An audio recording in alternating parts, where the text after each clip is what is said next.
je vous propose un billet d'humeur. Ça veut dire que je vais vous parler de quelque chose qui me tient à cœur, mais que j'ai pas trouvé de vanne.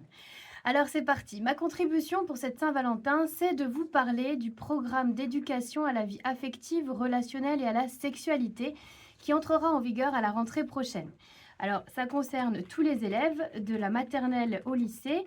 Toute la difficulté dans l'élaboration de ce programme a été de maintenir un équilibre entre la nécessité de mettre en place un enseignement sur la vie affective et la sexualité et la volonté de ne pas heurter les familles. Oh, qu'elles sont fragiles, les petites familles, elles sont susceptibles. Mais que se passe-t-il dans l'intimité de ces familles pour qu'elles soient si réticentes à ce que l'on invite leurs enfants à connaître leur corps, à l'aimer tel qu'il est et à le faire respecter? Que se passe-t-il au sein des couples pour qu'ils refusent que l'école parle à leurs enfants d'égalité homme-femme? Eh ben moi je dis qu'ils ont raison, les parents. Voilà, il va falloir y aller doucement. Parce qu'après tout, seuls 2,3 millions de mineurs sont exposés chaque mois chez eux, donc en famille, à la pornographie. Donc s'il vous plaît, les infirmières scolaires, mollo, mollo, quand vous allez parler à nos petits bouts de chou d'anatomie, n'allez pas me les choquer.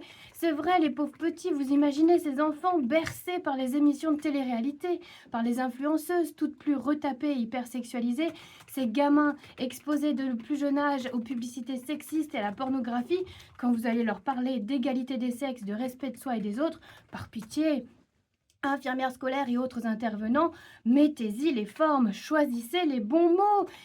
Et oui, elle est là l'hypocrisie. Un des freins majeurs à la mise en place de cet enseignement, c'est la réticence des parents. Et je le vois au quotidien dans mon cabinet de sage-femme.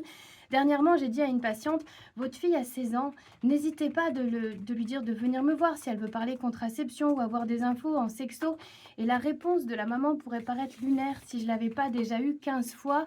Ah bah non, je vais pas lui parler contraception, après elle va vouloir avoir des rapports sexuels. Alors non, grande nouvelle, ça marche pas comme ça. Hein, c'est comme si je disais, ah bah non, je vais pas lui parler bouffe, sinon après elle va avoir faim. Il y a un moment donné où frigo vide ou rempli de trucs périmés, elle va avoir faim. Et c'est là qu'elle va souffrir ou tomber malade parce qu'elle va finir par bouffer les vieux trucs dégueux du frigo.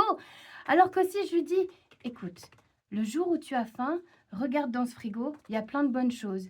Cuisine-les correctement avec les recettes que je mets à ta disposition et ce sera que du bonheur. Et tu sais, on mange avec qui on veut. On peut être seul ou 15 à table. Si la chaîne du froid a été respectée, tout le monde passera une très très bonne soirée. Le problème avec ces sujets-là, c'est qu'on ne veut heurter personne. Après, c'est vrai que les chiffres sont pas non plus affolants, ça va. En France, un enfant est victime d'inceste, de viol ou d'agression sexuelle toutes les 3 minutes, ça va. Ça fait 20 gamins par heure, ça passe. Il n'y a pas de quoi affoler les parents. Donc encore une fois, pas de vagues. Et surtout, on travaille la technique de l'autruche. Elle a fait ses preuves, hein, ça marche. Une question qui nous dérange ou à laquelle on ne sait pas répondre, hop, la tête dans le sable et vous verrez, à la fin, l'enfant se lasse. Mais bien sûr, attends au mieux.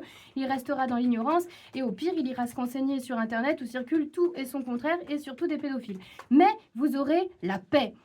Croyez-le ou non, un jour, une collègue sage-femme s'est offusquée quand elle a appris que ma fille de 2 ans connaissait le mot vulve.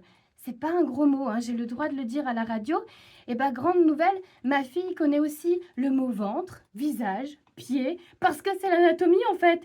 Et ça nous empêche pas de dire aussi bidou, frimousse ou peton de temps en temps. Mais croire que zézette, minette, foufounette ou encore petite fleur l'empêcheront de se faire agresser est illusoire.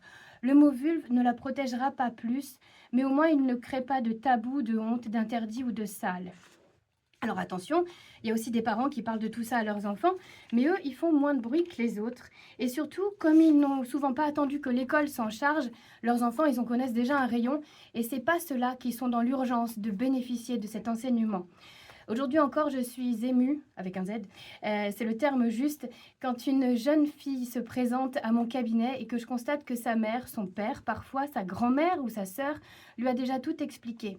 J'ai pas de chiffres, mais ce que j'ai constaté, c'est que ces jeunes femmes qui connaissent leur corps, souvent, elles aiment ce corps. Elles en prennent soin, elles sont sereines dans leur tête et dans leur vie. Alors je me dis que peut-être, un peu naïvement, si tout commençait par ça.